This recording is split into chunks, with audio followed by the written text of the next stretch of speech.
Hey guys, True Grit Scott, Bulletproof Saws and Bluesaws.com. Got a couple saws I wanted to run today real quick. I got an OEM Husky 359. My buddy Manny C did some of the port work on it, got it woken up, and it's kind of a nice running saw. It's in real good condition, nice saw, and I thought he did a good job. I ran it the other day, didn't have a great chain on it, so I wanted to run it again. I sharpened that chain, the chain's decent. Want to run it against the G366 simply because they're both 59cc saws. Thought it'd be a nice little comparison. What I was hoping to do, but you can't do, was take the bar off of the G366, use the adapter, the Husky adapter, and throw it on the 359. Well, you can't do that because it's a small mount Husky. Hate small mount Husky. Makes me crazy. So I had to run it with that bar. That's the bar I have. The chain's decent.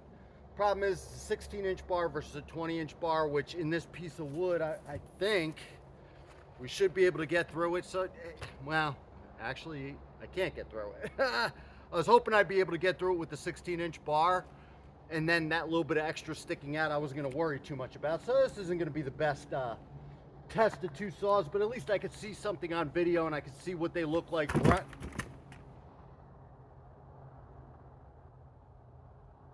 Got nothing to say, guys. Anyhow, I guess I could see them running together. One of the things I want to mention on the G366 is I don't love velocity stacks. I don't hate them. I don't love them. There's reasons to like them and there's reasons not to. You know, I like having the back cover on the saw. I like not having to worry about rain, different things like that. But just for a fun saw, and I'm usually not cutting wood in the rain very much. I don't have to. But what I will tell you is that keeps the fines out of the carburetor way better than the stock setup. So it's kind of nice. I'm going to do another video where I take the velocity stack, make a couple cuts with that, do nothing else to the saw except put the stock air filter back on just to see if there's a big difference. And I even have the stock air filter with the filter horn hollowed out there just to give it a little, theoretically to give it more flow. Don't know if it needs it or not. Just kind of interesting stuff. So what I'm going to do is I'm going to start both of those saws up, warm them up, make a couple cuts, and that's all it was. And it's, again, for me, so I could kind of see time difference between an OEM 359 with a little bit of port work versus that 366 that you guys know all about anyway. So I'll pause you guys and make a couple cuts. Okay, guys.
here I got a little more, obviously a little more tuning to do there, but super nice saw. Those are my first runs with a sharp chain. I took 2 runs the other day with it real quick and looked at it, and I don't know, pretty nice. I mean, might have to adjust the idle a little bit, and I could probably do a little bit on that high end. I heard it cleaning up when I was dogging in, and I'll play around with it a little bit more and see where we go.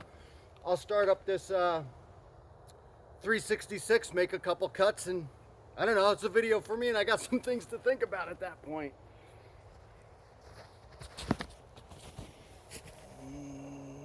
Okay guys,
those 2 saws are so very different in running.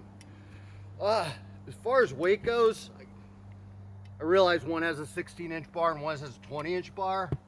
So I realize they're darn close the way they are. I'll have to pull the bars off of them and just weigh the power heads only, because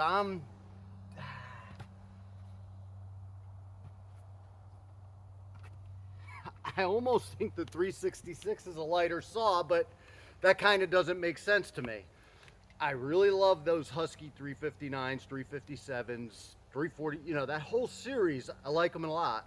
They're nimble, they're small, they're just nice little saws. I think there's something to be said about them. So whenever I see them, I'm always real interested in them. That's a nice 359. I thought it ran real well. Needs some tweaking like anything else. My first time running it. I'd like to get a bigger bar for it, although that 16 might make it a nice little firewood saw, although a lot of the firewood that I have is a little bit bigger. An 18 would be nice on it. I'll watch the video, see the times. I'm sure you guys are watching the clock on the timer to see which is cutting faster, this, that, or the other thing. I don't know. I'd be happy to have either saw. So, doesn't matter. And I do have both saws.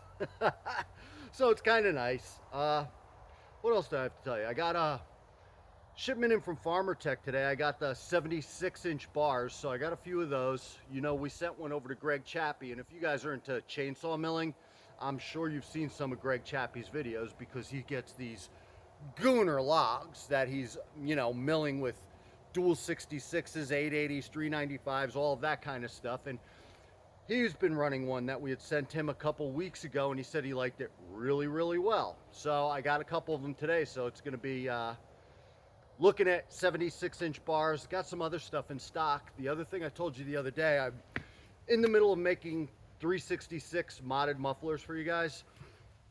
Problem that I have is I braise them. My brazing setup's up in the barn.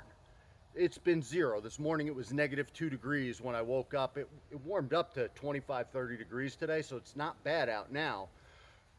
But I've been nervous about, and somebody who's a real welder could tell you this, can you take an oxyacetylene setup, gauges, hoses, everything, from 0 degrees, bring it into a warmer area, because I don't want to sit out in 20 degrees brazing. I want to go somewhere warmer. So I brought it into an area that's heated. Actually, I didn't bring it in because I was scared to bring it in, because I'm worried that my gauges are going to fill with condensation, moisture, something will go wrong. So I've been real hesitant to move that inside. That's why I don't have those mufflers brazed up. What was the other thing? I'm gonna make a couple more modded carbs. I made one more the other day that I tested with that orange kit 366 that stalled out on me when I stabbed it down, so I didn't even get a chance to look at that yet. But I'm gonna make a couple more carbs because I do have 366s in stock, and I think I mentioned it before. I'm not sure how to sell them because they're a tweaky saw right out of the box a lot of times. I've had some that were perfect, I've had a good number, and then they go into a tweaky stage again, and that's kind of what you get. It's hit or miss sometimes, so I think I'm gonna mod some of those up, do the muffler, maybe a base gasket, do the 44 carb on them, so they run like the blue one, have those for people, and then stock ones for guys who say, hey, I understand it could be flaky, I'm gonna do the tweaking myself. And that, you know, if it was a $1,500 saw, I wouldn't be happy. But for the cost of the saws, that's the way this kind of goes sometimes, guys. Anyhow, I might play around. I have a little bit of firewood over there. I might cut just a little bit more before going in to warm my toes. Anyhow, guys, True Grit Scott, Bulletproof Saws, Bluesaws.com. Thanks for watching and stay safe.